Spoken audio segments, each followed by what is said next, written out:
ساينس په هغه لوی انانو کې دی چې د ځان تر ګټه تیرو خو نه کولای شو ډېر مراني به اوس هم وایي ډېر مندوخیل به مشمنونه یې څه وکړل هلته د لوږې مړ شو خدای به هم کمیشنر وایي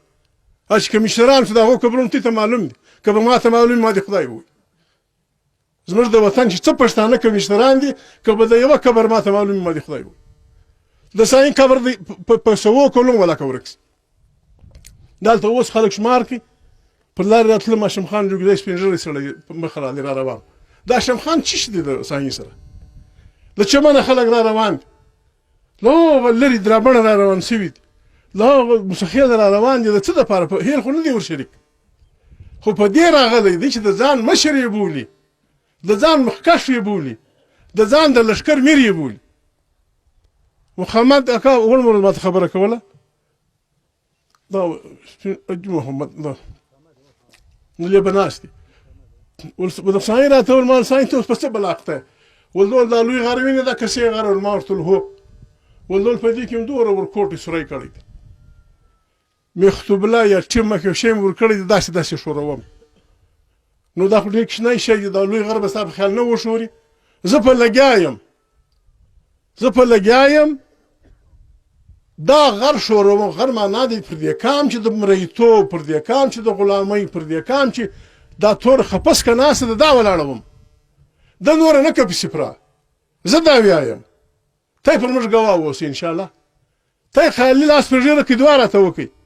که په دغه ټیمه کې دا غر موږ نه واړوه موږ پښتانه نه یو دا به اوړي که خدای کول خامخا به اوړي مېړني چې یار پر یو خوا مخه کې هر څه کولی شي موږ د خدای خوار کې که موږ د بل ملک نه شو خدای دې د هر چا وطن ګلزار کې جنتونه دي دوی ته مبارک لیکن عاجزانو لامونې ولې تر اټکه دا خاوره زموږ ده دا موږ پلرونو په ډېره لو قرباني خوندي کړې ده دا پر موږ حق لري په فارسي کې یو شعر دی زه هر ځای وایم وایي حب الوطن از ملک سلیمان خوشتر خار وطن از سنبل و ریحان خوشتر یوسف که به مصر بادشاهی میکرد میگفت گدا بودن کنار خوشتر علی ماخ په پوهېږي فارسي زده ده پښتنو چې کوم خلک فارسي نه پوهېږي دا وایي د وطن مینه د سلیمان تر مینه لا خوږه ده د وطن خوږه ده د وطن ازغي و سړي ته د بل تر ګلانو زیات ښایسته ایسي یوسف علیه السلام چې پلار یې پیغمبر و دی هم پیغمبر و ول یوسف علیه السلام په مصر کې باچا و ول ده به ویله چې دا باچهي مه وایي زه د خپل کنان کلي ملنګ وی زیاته به شو نو چې یوسف علیه السلام د پیغمبر زوی یوسف علیه السلام په خپله پیغمبر دا وایي چې که زه د کنان ملنګ وی تر دې شوم چې د مصر باچا یم عزیزان په دې موږ نه یو ګرم که موږ د خپل وطن پر ننګه لاس وله ورکو سره ملګري سو کنې بیخ مخیږي سایي د هغه لښکر دا جنډه محمد جان چې خبر راته وکړه مال دا به نه کوم په غیر وبې کوم دا جنډه په هنه کې 15-20 کسه جوړه کړه د پښتانه قام د وطن تحریک ګټه وکړه صوبې جوړېدې پښتون بې برخې پاتې شو دا پښتون نه په پښتانه ګډ شو نه ځان له یو شی ورکړي قبایل روسو پورې هلته پاتې دي په پنجاب کې هم ډېر پښتانه پاتې دي نو ځینې پښتانه خانشید پکښې سامي پکښې په هنه کې سره کښېنستل چې ورور دا پښتون خو بې برخې پاتې شو د پښتانه شپول نه شو معلوم پر پښتانه باندې د بل شپول د بل نوم وتپل شو راسې خپله پارټۍ جوړه نو یې دا پارټۍ جوړه کړه د دې نوم نیشنل عمومي پارټۍ په بریکټ کې ورسره ولګوله پښتونخوا ټیک د صحیح ده د سایي ملګرو د پښتونخوا پر ننګه د ډېرو زړو ملګرو سره ځان را پرې کوي پښتونخوا یې نه کړه جوړه لیکن یو کار وسو دغه پښتونخوا نن پر پېښور ولګېدی ګرده به نه یې راغلی یو کیسه راغله ګرده به نه یې راغلی دا نوم 28 کسو یا 29 کسو په هڼه کې وکړي خسایي پکې ناست و خانشید و سایي و مولوي عبیدالله د بوستانو چې ورور موږ پر دې خفه یو چې زموږ وطن ولې نو سره یو لهذا راسې خپله پارټۍ جوړه کړو نیشنل پارټۍ پښتونخوا نن دا ده دا ستوری پر سایي غوړېدلی د کسې پر غره چې هر چېرې ته راګرځې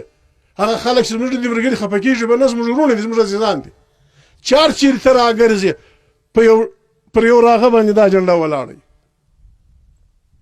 دا د هغه ټیمک لشکر دی چې اسایون ما ټیمک ورکړی دی و دې غره ته اوس د دې جنډې نیونکي غړیالي ځوانان په هر ټبر کې په سوو دي موږ نه د چا سره بدي کوو خدای مې د بدۍ وساتي نه د چا سره یوه خبره کوم عالمان ناست دي نن ورځ نه وه لیکن کوم یې عزیزه مولوي صاحب ما تا سره واده ده دغسې مې در سره واده ده د قرآن نظام چې هر وخت تا راوستی پښتونخوا ملي پاکتار کې نه و موږ د خدای د جهان هم بې ایمانه تېر کړي د دا دې هم ایمانه تېر که په دې راتلی چې پلانی ووټ قرآن څوک توبه کاږه قرآن به سړی څنګه نه مني قرآن کریم خو ډېر لوی عظیم کتاب ما غوښتل چا سره مجلس کوه محمد اکا سره م کوه چا سره م کوئ ما ورته وکړل د قرآن شریف خو ډېر لوی کتاب دی که موږ دوه درې آیات هم سم ومنو موږ یو په یو مختبله کې ولکه وخیږو و د قرآن شریف یو کوچنی آیات دی بسم الله الرحمن الرحیم قرآن کریم کې وایي تعاونوا علی البر والتقوى ولا تعاونوا علی الاسم والعدوان تاسې د خیر او تقوا په کارو کې د بل سره کومک کوئ د بدۍ او د ګناه په کار کې کومک مه کوئ چې دا موږ پښتو سره وکړو زموږ په وطن کې ګسه بدي ولا کوي چې دا یو وایي خو یو آیت قرآن شریف خو دونه کتاب چې دغه یو آیات په اخلاص موږ ومنو او داس وکړو او د الله ګواه کړو او دا وعده وکړو چې دا آیات چې څه وایي دا به منو قسم دې زموږ د وطن ټولې بدۍ ختمې شي دا ښکاره خبره ده وایي د خیر په کارو کې د بل سره کومک وکړئ د ګناه په کارو کې مه کوئ د تقوا او د خیر په کارو کې کومک د بدۍ او د ګناه په کارو کې کومک مه کوئ یو بل آیت مبارک دی ګډ نوی علما ناست دي قرآن شریف کې الله پاک وایي ته رښتیا ګواهي مه پټوئ اوس موږ کله رښتیا ګواهي ورکول خو پښتانه یو لمونځونه هم کوو تهجد هم کوو اشراق هم کوو څاشت هم کوو الله پاک وایي تاسې رښتیا ګواهي مه پټوئ که ستا د پلار خلاف هم دغرنګه نور واړه آیتونه خو موږ عاجزانو مولوي صاحب هر در جماعت چې یاست موږ ورونه یاست موږ د سر سترګې یاست وطن اور اخیستی دي خواست درته کوم مهرباني وکړئ راسئ لاس وله ورکړو سایي د سایي لښکر انشاءالله الرحمن ته زموږ مشران یاست زموږ ورونه یاست مشران زموږ دپاره د پلار حیثیت لري کشران دی لکه زموږ بچیان او نور زموږ همزولي دي وروره تی ته موږ دا واک درکوو نن یې درکوو پخوا مې هم درکړی دی په تی د خدای هم پسې په تی د قرآن هم پسې کوم پر موږ شک رالی چې پلانۍ خبره د قرآن د آیات خلاف کوئ راته ویې وایاست که مې وکړ بیا ژبه مې راپرېږئ که مې پر موږ شک رالی چې ملا مې ماته څه ګېډې مې غوړې کړي د سایي لښکر یاست ملا مې ماته څه وطن مې خرڅ کړی دی زموږ مرګ ته یې ته راوات هسې ځان د کام ناتار په کام راګرځي برادم هم د نه کې ښکاره کېږي ته یې راسې وروره پښتو سره وکړو لاس وله ورکړو هېڅ به نامه ولکه وخوري نه د چا سره بدي کوو نه د چا سره بدکاري کوو موږ هم کام یو موږ هم انسانان یو زموږ هم ښځې دي زموږ هم بچیان دي حق لري ولې دا دومره خلک په دوبۍ کې ناست سایي به دا خبره کوله ښایسته وطن د جنت دغه وطن سوره رحمان کې نعمتونه الله بیانوي دا هر نعمت په دې وطن کې شته څکه دې مه پوس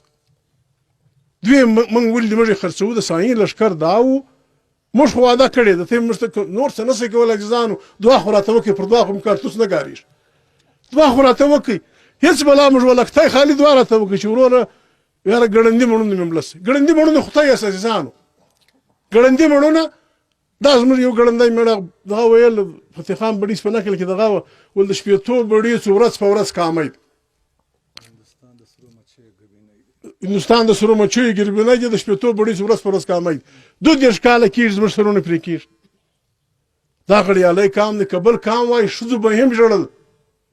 نرو به هم ژړل ملا به هم ژړل پیر به هم ژړل فقیر به هم ژړل 22 کاله کېږي یار داود را ولاړ سو کور خراب ظاهر شاه پورې وه په سوو خلک د بادشاهي څه لرې کړل بیا ترک یې را ولاړ سو داود یې پورې وه په سوو خلک یې مړه کړل بیا امین پر ترک یې حمله وکړه بیا یې په سوو خلک د بادشاهي خلک مړه کړل بیا بل پر امین حمله وکړه هسې موږ یو غړیالی کام دی زورور کام دی زورور سړي زېږوي کنې موږ اوس خوش خوش بلاوې سره پاته وای نو سایي زموږ د کام په هغه غړیالیو مړو کې وو چې د دې کام دپاره یې خیر غوښت د دې کام پر خپل وطن یې د کام اختیار غوښت د دې کام د ښځو د بچیانو دپاره عزت غوښت یوه خبره به نن وکړم ما ته به غاړې خلاصې کړم تی به ګرد خفه کړم پروا نه لري د دې